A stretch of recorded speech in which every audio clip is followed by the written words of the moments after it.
Voici une question dont nous devrions tous connaître la réponse. De quelle manière est-ce que Dieu nous parle de nos jours? Les Saintes Écritures vont nous donner une réponse qui aidera tous ceux qui le désirent de s'approcher de Dieu aujourd'hui même à l'émission À travers la Bible.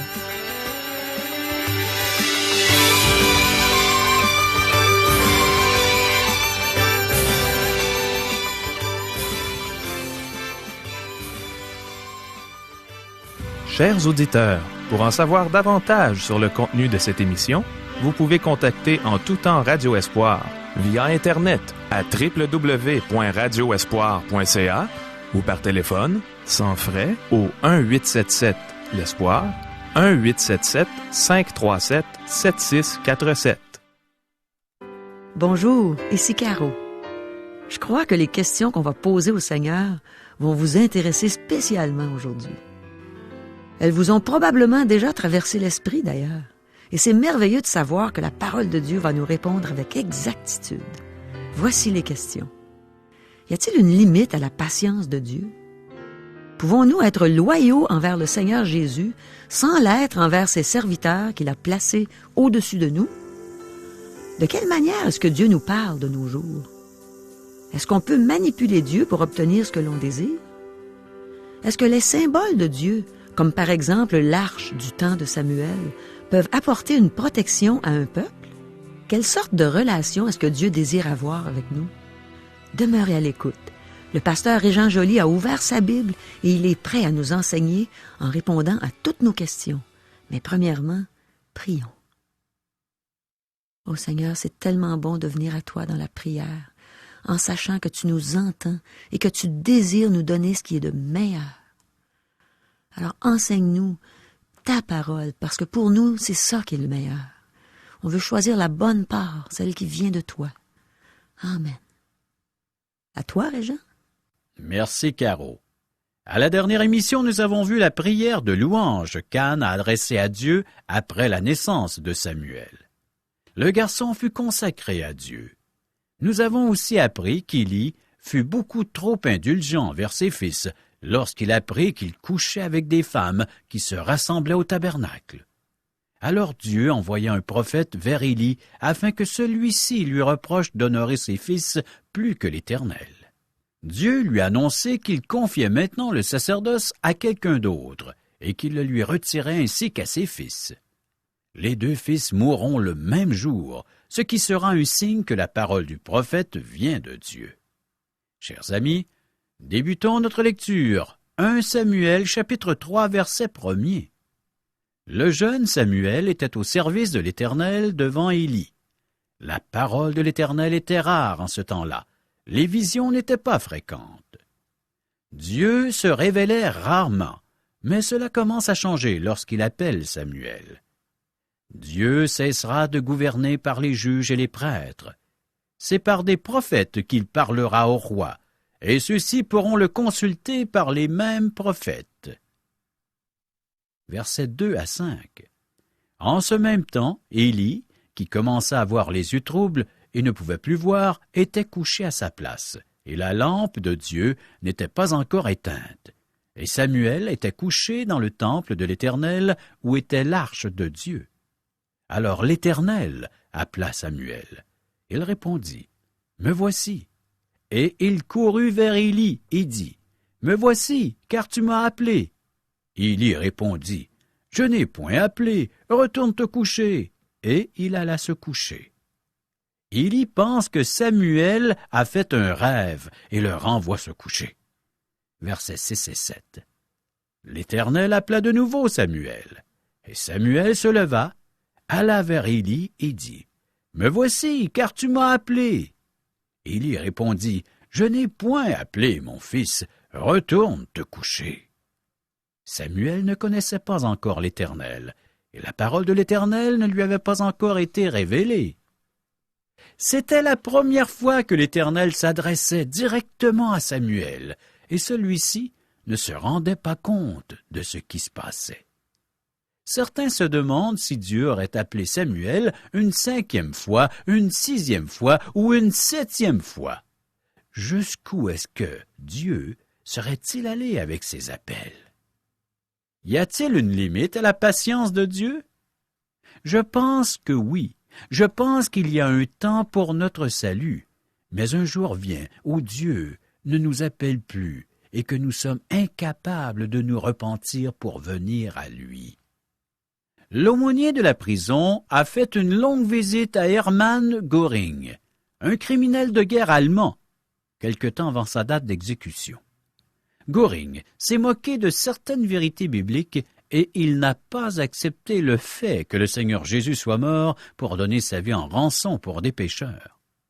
Il a délibérément rejeté le Seigneur Jésus, même lorsque l'aumônier lui a parlé de l'espoir de revoir sa jeune fille au ciel. Cela n'a pas touché Göring. L'aumônier était découragé lorsqu'il l'a quitté. Moins d'une heure plus tard, il a appris le suicide de Göring. Dieu l'avait appelé à la repentance et il a répondu non. Dieu peut inviter une personne à la repentance de nombreuses fois, mais vient un jour où le cœur devient trop endurci. Un homme qui mérite d'être repris et qui raidit le cou sera brisé subitement et sans remède. Proverbe 29, verset 1er. Dieu ne retire jamais sa grâce, mais un homme peut lui résister et le rejeter jusqu'à l'endurcissement de son cœur. Il y avait 2 larrons de chaque côté du Seigneur Jésus à la croix. L'un s'est repenti, afin que nous ne désespérions jamais, mais le Seigneur Jésus n'en a sauvé qu'un seul. L'autre larron est un avertissement, afin que nous ne présumions pas de la grâce de Dieu. Luc chapitre 2, versets 39 à 43. Quand Dieu nous appelle à la repentance, chers amis, repentons-nous. Versets 8 à 10. L'Éternel appela de nouveau Samuel pour la 3e fois. Et Samuel se leva, alla vers Élie et dit, « Me voici, car tu m'as appelé. » Élie comprit que c'était l'Éternel qui appelait l'enfant. Et il dit à Samuel, « Va, couche-toi, et si l'on t'appelle, tu diras, « Parle, Éternel, car ton serviteur écoute. » Et Samuel alla se coucher à sa place. L'Éternel vint et se présenta, et il appela comme les autres fois, « Samuel, Samuel. » Et Samuel répondit, « Parle, car ton serviteur écoute. » En répondant ainsi, Samuel se met en conversation directe avec Dieu. Désormais, Dieu se révélera par Samuel. Samuel a accepté la fonction de prophète. Versets 11 et 12. Alors l'Éternel dit à Samuel, « Voici, je vais faire en Israël une chose qui étourdira les oreilles de quiconque l'entendra. En ce jour, j'accomplirai sur Élie tout ce que j'ai prononcé contre sa maison. Je commencerai et j'achèverai. » On ne peut être loyal envers Jésus sans l'être envers ses serviteurs. Dieu annonce à Samuel qu'il accomplira la malédiction qu'il avait prononcée sur la maison d'Élie, car ses fils avaient péché gravement, et Élie ne les avait pas réprimés, honorant ses fils plus que Dieu. Ses 2 fils mourront le même jour, et tous ses descendants mourront dans la force de l'âge. Ils n'auront que des fonctions mineures dans le tabernacle. Samuel a fidèlement rapporté les paroles de Dieu à Élie. Si vous servez Dieu sous les ordres d'un autre homme, demeurez loyal à cette personne plutôt que d'essayer de la supplanter. Nous ne pouvons être loyaux à Jésus sans l'être à son serviteur qu'il a placé au-dessus de nous. Verset 21. L'Éternel continua à apparaître dans Silo, car l'Éternel se révélait à Samuel dans Silo par la parole de l'Éternel. Dieu se révélait à Samuel par sa parole. C'est ainsi qu'il se révèle à nous aujourd'hui. Son esprit nous illumine alors que nous étudions sa parole. Il le fait présentement à travers ses émissions. C'est ainsi que nous venons à connaître Dieu, en étudiant sa parole. Débutons la lecture du 4e chapitre de 1 Samuel, les versets 1 à 3. La parole de Samuel s'adressait à tout Israël. Israël sortit à la rencontre des Philistins pour combattre. Ils campèrent près d'Ébenézer, et les Philistins campaient à Aphek.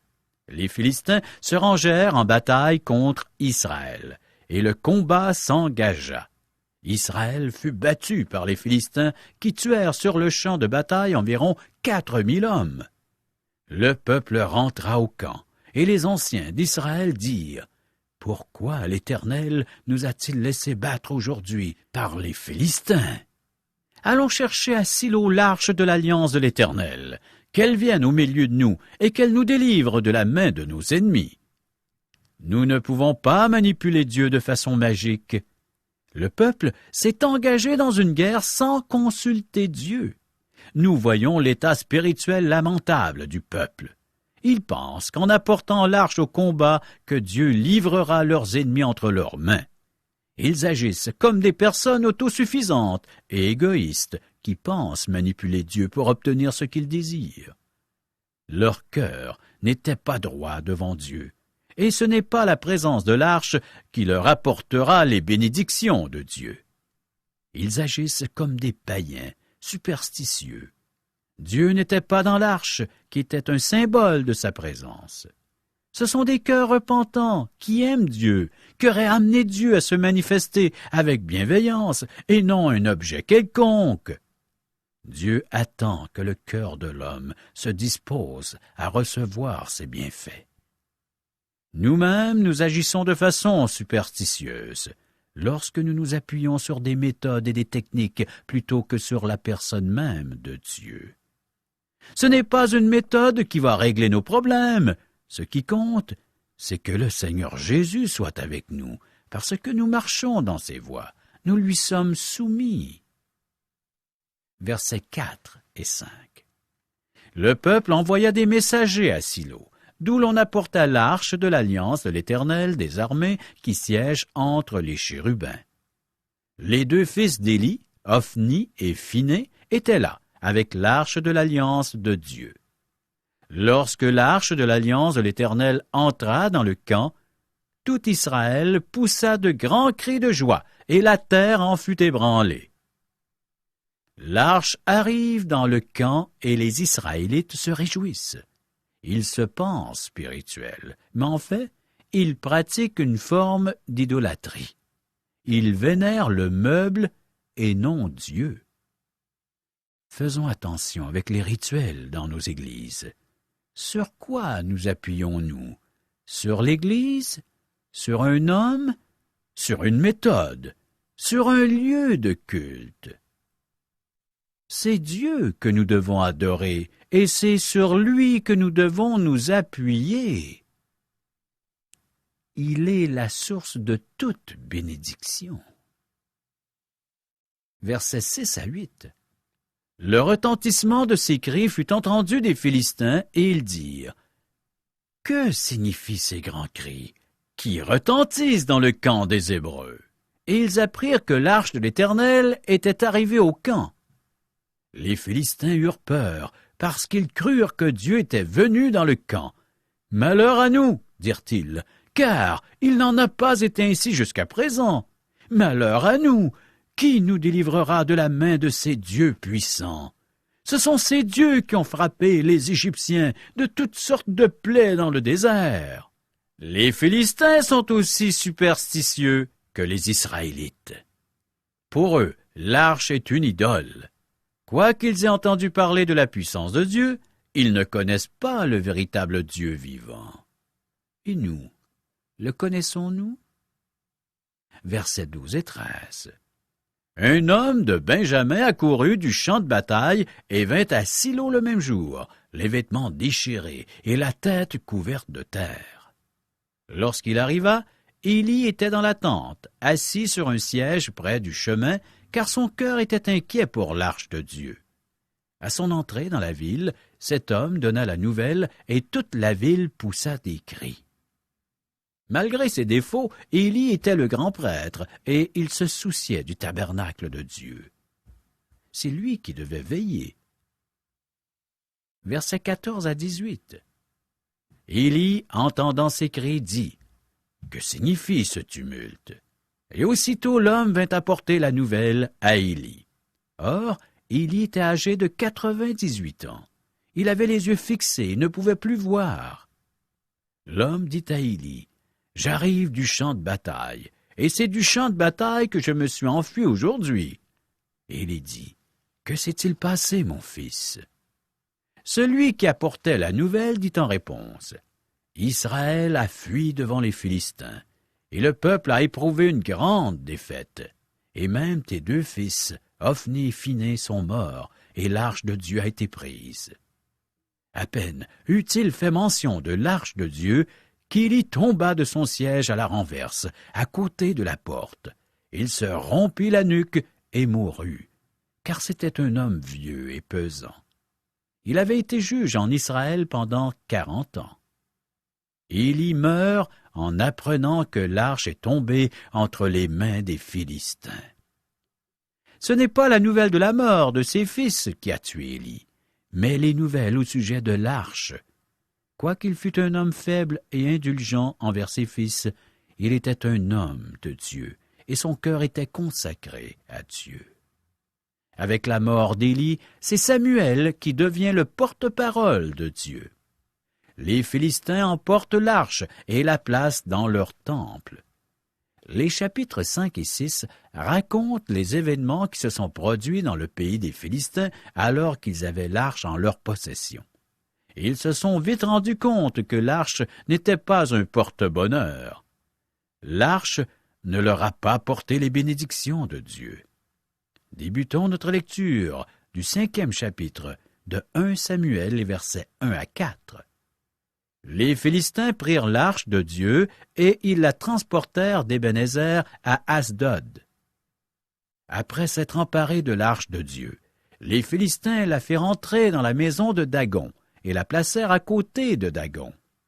Le lendemain, les Asdodiens, qui s'étaient levés de bon matin, trouvèrent Dagon étendu la face contre terre devant l'arche de l'Éternel. Ils prirent Dagon et le remirent à sa place. Le lendemain encore, s'étant levés de bon matin, ils trouvèrent Dagon étendu la face contre terre devant l'arche de l'Éternel. La tête de Dagon et ses 2 mains étaient abattues sur le seuil, et il ne lui restait que le tronc. Dieu est le seul Dieu, il est le Tout-Puissant. Nous voyons le sens de l'humour de Dieu. Lorsque l'arche fut placée près de Dagon, l'idole des Philistins, Dieu a jeté l'idole face contre terre devant l'arche. Dieu a montré qu'il était le Dieu et que Dagon était impuissant contre lui. Après que les Philistins eurent relevé leur idole, Dieu la jeta par terre une 2e fois et il la brisa. Les Philistins se rendent compte que l'arche leur attire des malédictions et que sa présence est néfaste pour eux. Versets 6 et 7. La main de l'Éternel s'appesantit sur les Asdodiens, et il mit la désolation parmi eux. Il les frappa d'hémorroïdes à Asdod et dans son territoire. Voyant qu'il en était ainsi, les gens d'Asdod dirent, « L'arche du Dieu d'Israël ne restera pas chez nous, car il appesantit sa main sur nous et sur Dagon, notre Dieu. » Se rendant compte que ce malheur n'était pas le fruit du hasard, ils envoient l'arche dans la ville voisine. Versets 8 à 10. Et ils firent chercher et assemblèrent auprès d'eux tous les princes des Philistins, et ils dirent, « Que ferons-nous de l'arche du Dieu d'Israël? » Les princes répondirent, « Que l'on transporte à Gath l'arche du Dieu d'Israël. » Et l'on y transporta l'arche du Dieu d'Israël. Mais après qu'elle eut été transportée, la main de l'Éternel fut sur la ville, et il y eut une très grande consternation. Il frappa les gens de la ville, depuis le petit jusqu'au grand, et ils eurent une éruption d'hémorroïdes. Alors ils envoyèrent l'arche de Dieu à Écron. Lorsque l'arche de Dieu entra dans Écron, les Édroniens poussèrent des cris en disant « On a transporté chez nous l'arche du Dieu d'Israël pour nous faire mourir, nous et notre peuple. » Plus personne ne voulait du trophée de guerre. Au début, les villes des Philistins ont dû se disputer l'arche. Maintenant, les Philistins perçoivent qu'ils sont sous le jugement de Dieu pour avoir osé s'emparer de l'arche. Versets 11 et 12. Et ils firent chercher et assemblèrent tous les princes des Philistins, et ils dirent, « Renvoyez l'arche du Dieu d'Israël, qu'elle retourne en son lieu, et qu'elle ne nous fasse pas mourir, nous et notre peuple. » Car il y avait dans toute la ville une terreur mortelle. La main de Dieu s'y appesantissait fortement. Les gens qui ne mouraient pas étaient frappés d'hémorroïdes, et les cris de la ville montaient jusqu'au ciel. Une image ou un symbole de Dieu ne nous apporte pas le bonheur ou la protection divine. Les Israélites ont perdu le combat malgré la présence de l'arche. Une illustration, une image de Dieu. Personne depuis la conquête du pays n'avait fait marcher l'arche devant l'armée d'Israël. L'arche n'était pas un moyen magique de manipuler Dieu. L'arche n'attira pas les faveurs de Dieu sur le pays des Philistins. En fait, elle leur attira un châtiment. Dieu n'allait pas permettre qu'on le mette sur un pied d'égalité avec Dagon. Il prouva qu'il était le véritable Dieu. Maintenant, les Philistins n'ont qu'une seule question. Comment retourner l'arche en Israël? C'est une relation personnelle que Dieu désire avec chacun de nous, et non une relation de manipulation magique ou superstitieuse. Dieu veut notre cœur, et lorsque nous le lui donnons, c'est alors qu'il nous bénit. Écoutez ce texte, tiré du livre des Actes, chapitre 17, versets 24 et suivants. « Le Dieu qui a fait le monde et tout ce qui s'y trouve, étant le Seigneur du ciel et de la terre, n'habite point dans des temples faits de mains d'hommes. Il n'est point servi par des mains humaines, comme s'il avait besoin de quoi que ce soit, lui qui donne à tous la vie, la respiration et toutes choses. Il a fait que tous les hommes sortis d'un seul sang habitent sur toute la surface de la terre, ayant déterminé la durée des temps et les bornes de leur demeure. Il a voulu qu'ils cherchent le Seigneur et qu'ils s'efforcent de le trouver en tâtonnant, bien qu'il ne soit pas loin de chacun de nous. Car en lui nous avons la vie, le mouvement et l'être. C'est ce qu'ont dit aussi quelques-uns de vos poètes. De lui nous sommes la race. Ainsi donc, étant la race de Dieu, nous ne devons pas croire que la divinité soit semblable à de l'or, à de l'argent ou à de la pierre sculptée par l'art et l'industrie de l'homme. Dieu, sans tenir compte des temps d'ignorance, annonce maintenant à tous les hommes en tout lieu qu'ils ont à se repentir. Parce qu'il a fixé un jour où il jugera le monde selon la justice par l'homme qu'il a désigné, ce dont il a donné à tous une preuve certaine en le ressuscitant des morts. Actes chapitre 17, versets 24 à 31. Ce n'est pas le fait de posséder des objets quelconques, soi-disant bénis par Dieu, qui nous apportera la bénédiction et la protection. C'est Dieu lui-même. Dieu nous appelle à abandonner ses idoles et à nous tourner vers lui, vers celui qui est venu nous faire connaître le Père, le Fils, Jésus. Lui, il est vivant, lui, il est ressuscité, et Dieu nous invite à nous détourner de nos idoles et à nous tourner vers lui, vers Jésus, son Fils unique, pour avoir la vie éternelle. Et cela gratuitement. Chers amis, préparons-nous pour la prochaine émission en lisant 1 Samuel, chapitre 6, verset 1er, à chapitre 8, verset 22. Merci, Régent. C'est bien clair. Une image ou un symbole de Dieu ne nous apporte pas le bonheur ou la protection divine, tout comme l'arche n'attirait pas les faveurs de Dieu sur le pays des Philistins. Régent a terminé cette leçon en nous disant que ce que Dieu désire avoir avec nous, c'est une relation personnelle et non une relation de manipulation magique ou superstitieuse. Dieu veut notre cœur et quand on le lui donne, c'est alors qu'il nous bénit. J'ai déjà connu une dame qui disait qu'elle se sentait protégée la nuit parce qu'elle plaçait sa Bible sous son oreiller. Pauvre madame, On sait très bien que c'est en lisant, en méditant et en mettant en pratique ce qui est écrit dans la Bible qu'on apprend à connaître, à servir Dieu et qu'on apprend à le prier convenablement. Et plus on connaît Dieu, plus on lui demande des choses qui vont servir à sa gloire, même dans les choses matérielles. J'ai remarqué qu'il y a beaucoup de superstitions dans le monde. Il y a des gens qui portent des reliques. Il y en a qui croient que s'ils cassent un miroir, ils auront 7 ans de malheur. J'ai déjà cru à ça d'ailleurs. Mais quand je suis arrivée à la connaissance de Dieu, tout a changé. Maintenant, je me confie en Dieu dans tous mes besoins. Et quand j'ai peur de quelque chose, je prie et je mets tout ça entre les mains de Dieu. Il n'y a rien de meilleur sur cette terre pour un être humain que de connaître Dieu et de lui appartenir, de jouir de sa présence. Mon ami, es-tu de ceux qui constatent que le monde n'a rien à offrir, qui peut satisfaire les besoins réels, c'est-à-dire la paix du cœur, la joie véritable, l'amour parfait et surtout l'assurance de passer l'éternité dans la présence de Dieu? Eh bien, je t'invite à mettre de côté toutes les méthodes techniques que le monde peut offrir pour un supposé bonheur, toutes les superstitions, s'il y en a dans ta vie. Je t'invite à reconnaître que tu es perdu dans ce monde à cause du péché. Le péché, c'est la désobéissance face au commandement de Dieu. C'est l'autosuffisance alors que Dieu veut lui-même satisfaire tous tes besoins. Et le péché met un abîme entre le Créateur et sa créature. Mon ami, cesse de chercher à combler le vide par toutes sortes de moyens. Même la religion ne peut pas te donner ce dont tu as besoin.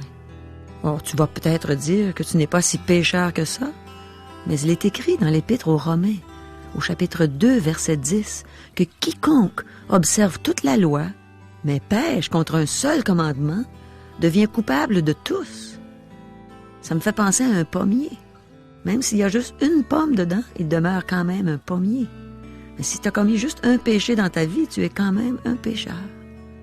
Mais la bonne nouvelle dans tout ça, c'est que Dieu ne veut pas te laisser sans lui dans le monde. Il veut rétablir la communication avec toi. Et c'est pour ça qu'il t'a donné son Fils unique, afin qu'en croyant en lui, tu ne passes pas l'éternité là où on mérite tous d'aller, mais que tu la passes avec lui dans son royaume, avec tous ceux qui auront mis leur confiance en Jésus seul pour le pardon de leurs péchés et le don gratuit de la vie éternelle. Repens-toi, mon ami. Crois à la bonne nouvelle. Demande à Jésus de te sauver. Reçois-le comme ton sauveur, comme ton maître. Il frappe à la porte en ce moment. Demain, il sera peut-être trop tard. Pendant qu'il est temps, reçois ce beau cadeau qu'il t'offre.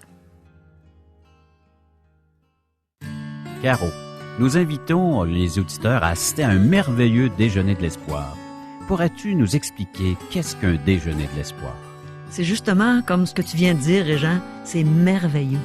C'est merveilleux parce que, premièrement, les gens viennent prendre un bon déjeuner gratuitement, en compagnie de gens qui vont les aimer, les entourer, et ensuite on entend un témoignage d'un vécu, le vécu d'une personne, comme toi, Régent. La dernière fois que j'ai entendu ton témoignage, j'ai été épatée. J'ai trouvé ça extraordinaire de t'entendre raconter ce que Dieu avait fait dans ta vie, comment il t'avait transformé, et en même temps, ton sens de l'humour là, qui a transpercé les cœurs et qui a fait rire les gens, qui a fait du bien aux gens. Alors c'est ça, un merveilleux déjeuner de l'espoir. Ça vaut la peine de venir entendre ces témoignages. Et je vous le répète, c'est gratuit. Nous vous invitons donc à venir participer à ces merveilleux déjeuners de l'espoir qui auront lieu à la grandeur du Québec. Comment faire pour savoir où auront lieu ces déjeuners? Vous pouvez nous rejoindre par téléphone 1-877-L'Espoir, 1-877-537-7647 ou via courriel à www.radioespoir.ca ou à notre adresse postale. Radio Espoir, casier postal 34 Charlebourg, province de Québec, le G1G 6P2. Au revoir. Bye bye.